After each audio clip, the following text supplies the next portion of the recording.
Karlik's Minecraft Story. Episode 15, Meeting the Cows. After returning from the cave, Karlik felt stronger than ever. In his pocket, he had pieces of iron ore, and in his head, plenty of new ideas.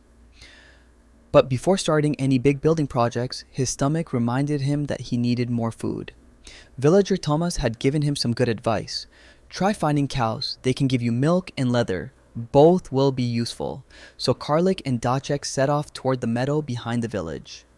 The tall grass rustled in the breeze. Suddenly, a deep moo echoed across the field. Kdacek jumped so high he nearly flipped over, then hid behind Karlik's legs. "It's okay, buddy," Karlik laughed. "That's exactly what we're looking for." Down by the stream, several cows were grazing. They were big and blocky, their dark eyes calmly watching every move. Karlik approached slowly so as not to scare them.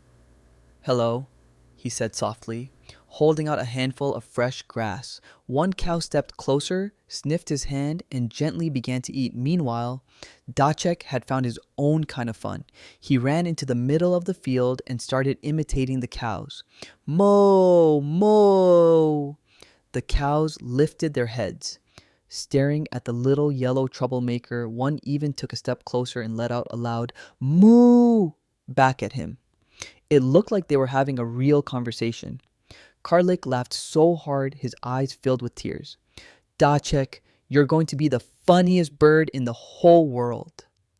The cows turned out to be calm and friendly.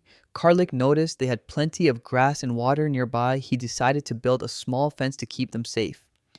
As he hammered the first post into the ground, Kdacek stood beside him, pecking the dirt like he was helping, but instead, his beak got stuck in the soft mud and he had to wiggle hard to pull it free. A passing villager laughed.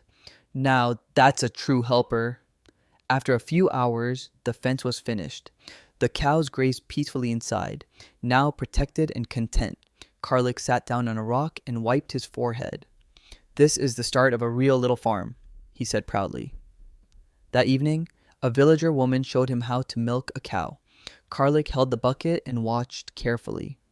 When he tried it himself, it wasn't easy, but at last he managed to get the first few drops. "Look, Kdacek, our first milk." The little chicken ran up, dipped his beak into the bucket, and came out with white foam all over his head. He looked like a tiny snowman. Karlik laughed so hard he had to hold his stomach. When they returned home, Karlik wrote in his diary, "Today we found cows. They will give us milk and maybe leather. It's a big step toward independence." Then he took a sip of the fresh milk.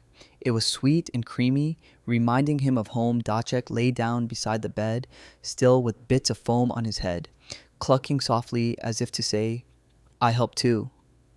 Karlik smiled, knowing their world had just become a little richer and a lot safer. It had been a day full of work, laughter, and new discoveries.